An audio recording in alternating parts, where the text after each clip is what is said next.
All right, so we've been making some great progress with our simulator, but today we get to find out if this little DBox USB device will make our entire simulator move with our motion control system. Let's get to it.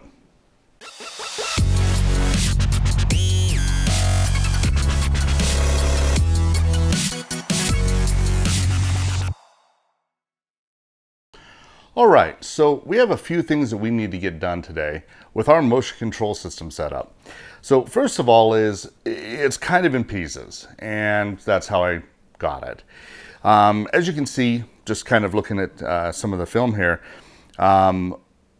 it came in pieces, and it's kind of an interesting setup the way that Precision Flight Controls decided to build this unit. It's set up to where it just mounts underneath the flight simulator and floats there. There's no mounting hardware whatsoever. Kind of an unusual setup. Now, I'm having to decipher a lot of things because A, I don't have all the parts, and B, well, I don't know whether this is a complete system or not. But what I can do is I can at least take a look and see if there's any kind of tooling on this hardware. Marks of screws, marks of washers, bolts, nuts, screws, anything that used to be mounted there. These rails are absolutely pristine. Now, I have been able to find a few telling marks. There are some Sharpie marks on the fuselage down at the base where someone had added this. Now, it's important to point out too, this is an upgrade kit. This did not come original with the simulator. And I was at least able to get that much information when I got this at auction. So this was an add-on and apparently was provided by Performance Flight Controls. But it just sat on this. There's no hardware to prevent it from moving around or being tied to the chassis itself. Now, in the rubber strips, I can see that there are some marks where it used to sit and had rubbed a little bit. I would expect a lot more wear, frankly, for where we are with this. So kind of at least tells me where to line things up. Now, I've got things set up in a way where I can see, at least on the boxes and on the actual actuators, where front, left, right, rear, left, right are. And so I've gone ahead and set that up. And what I did is, to add some structure to this, I've gone ahead and braced it. I used some 3/4 inch aluminum square tube, 1/8 inch wall, and just created a very simple set of cross braces for this. That's just to allow this not to fall over on its own should the simulator come up too high or something get moved. The other thing I did is I added some rubber bushings in between the aluminum and the original beams for the actuators. Just something to add some buffer, give some play, give some wiggle, because again, this has the ability to move in pretty much any direction it wants to. A single actuator can go off and simply just kind of twist the frame.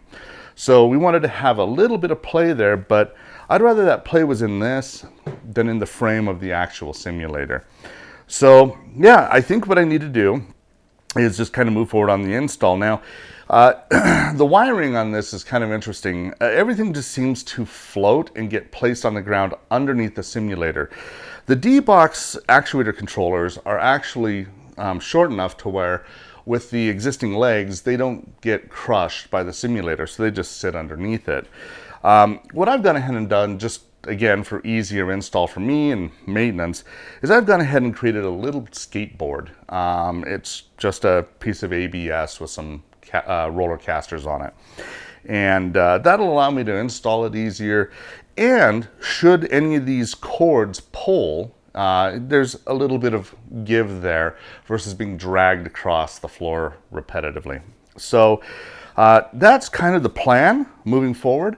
Let's go ahead and actually, first of all, I guess, find out if the thing even works.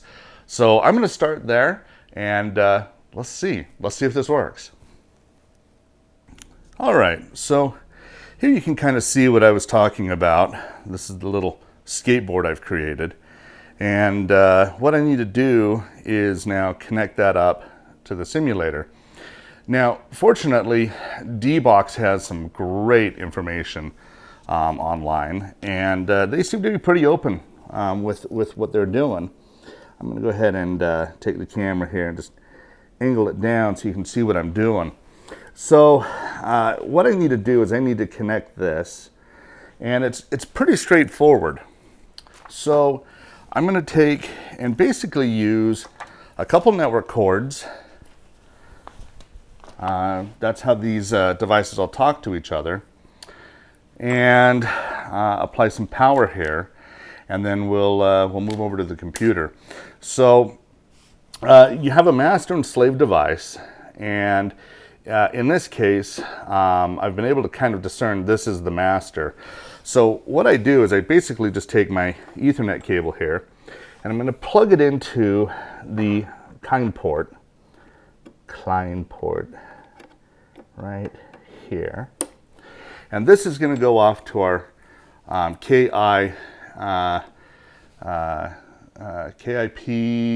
1P? No, our USB controller. So we're going to set that over here. And then these devices talk to each other via this second network cable. So we're going to plug that into the port out, the kind in over here. Going to need some power. So I've got some smaller, shorter cables here, just to try and keep everything nice and neat. Short little splitter. There we go. And yeah, let's go ahead and jump on up to the PC here and the USB, and see if we can't get this at least talking to each other. Alrighty, so connectivity is pretty straightforward on this. So what I'm going to do is I'm going to take our DBox adapter here. Give you a good close-up of this. Pretty simple little device. Honestly, I've taken a closer look at it, and it's probably the equivalent of about $5 in hardware. This little guy sent me back 320 bucks. That's the one downside is DBox controlling hardware is very expensive, very hard to find. Anyway, so all I'm going to do is I'm going to take that Ethernet cable running from the actuator controller, go ahead and plug that in, plug in my USB connector, and plug that into our hub that we've got set up. There we go. We have some power indicated there. Cool. All right, so now we're going to play with the software. Alrighty, so pretty straightforward here. I've gone ahead and installed the DBox haptic system on this system. This is our master system in our stack of servers here. And yeah, basically a pretty straightforward, very up-to-date, very modern piece of software. DBox is absolutely knocking it out of the park with functionality. So I'm going to go ahead now with this plugged in. I've got the driver installed. I had to disconnect and reconnect the USB. And I'm just going to plug in our motion controllers. Oh, hey, they're making clicking noises. All right. Okay, well, that's something. So I'm going to come in here, and I'm going to look at our haptic systems. There we go. Okay. And it has detected our controller. And let's go ahead and do a start haptic test. And oh my goodness, look at this. We have motion.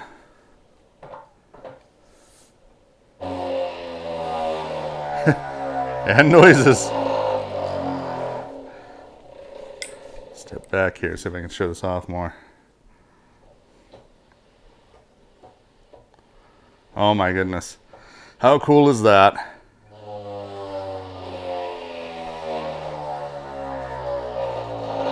All right. So that means that the next step is going to be getting this set up in the actual simulator. So I need to mount this, and that's going to be boring, so I'll get back to you guys when that's done. Alrighty, so we've got the actual motion control platform now mounted under our simulator. Now we get to test it and see if it moves. So I'm going to go ahead and plug in our DBox controller, turn on the USB, and let's fire up the software.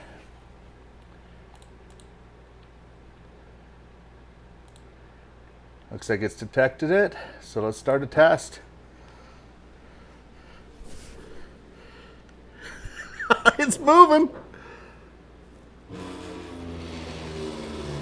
Oh, that's got to be intense on the inside. Whoa.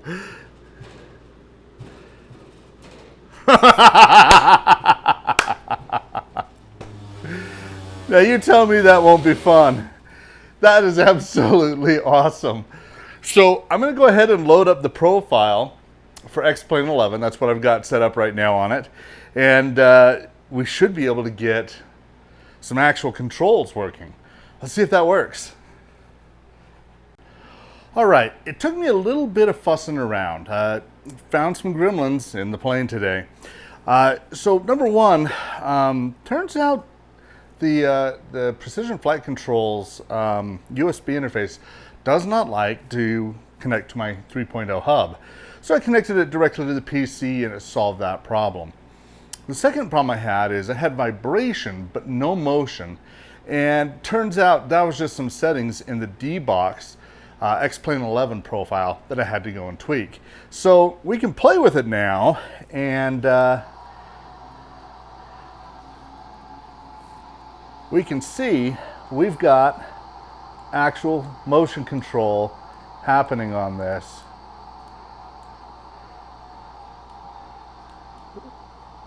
Oh, that's right, joystick's connected, it overrides everything. But, yeah, there we go. We actually have motion control. How cool is that? Looks like I need to reverse.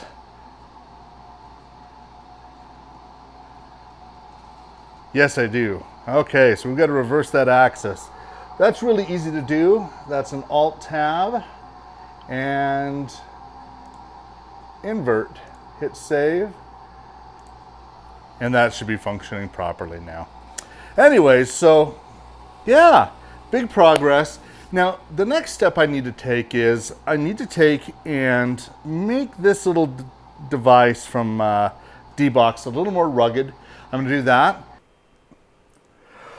All right, so we're going to ruggedize our DBox controller. That little guy right there. Really, really straightforward. I've gone ahead and bought a project box. And, you know, these are $5-7, something like that on Amazon.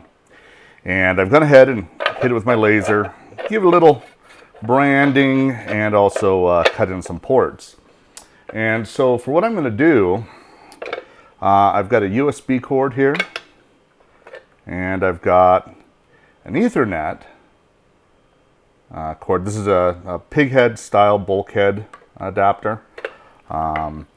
Just makes things super easy to work with.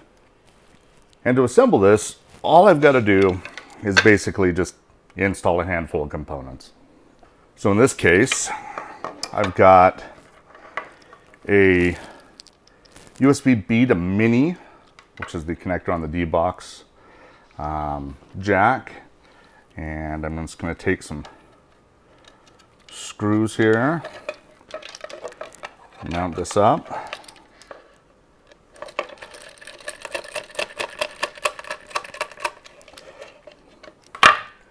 There we go. And we're going to take our Ethernet bulkhead, install it the correct direction.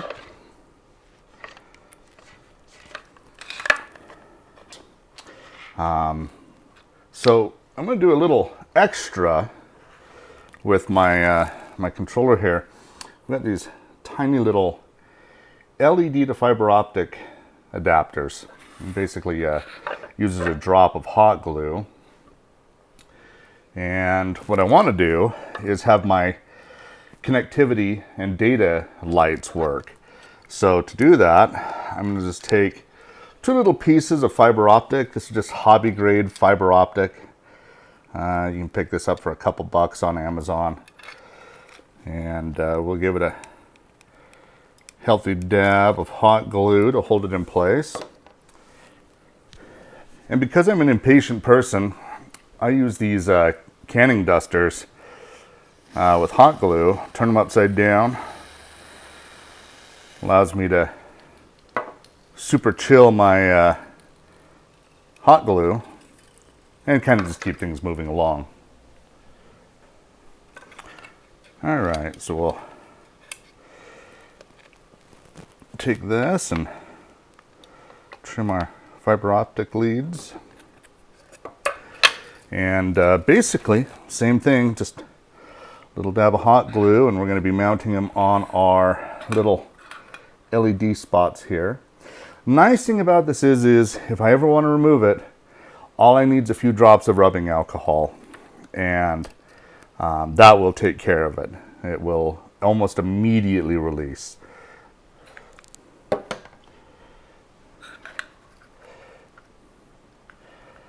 Stick it in place. Repeat it with the other. Pretty straightforward. Now all we got to do is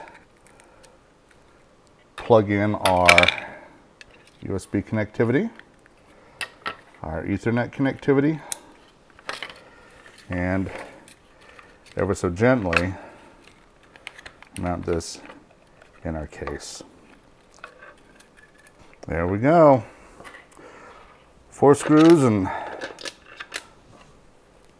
we can wrap this up. All right, so there we are. We've been able to restore motion control back to our simulator. Gotta be honest, it's been an absolutely fun thing to work on. I got really lucky again with this auction, finding this available, and every single thing that I've worked with so far has more or less worked out of the box. Now I've had to hunt down some parts, but I mean, just look at it. It's absolutely perfect. So there we go. We've restored motion control to our simulator, and now we're on to displays, and that's going to be kind of fun. So tune in for the next episode for that, and until then, keep flying.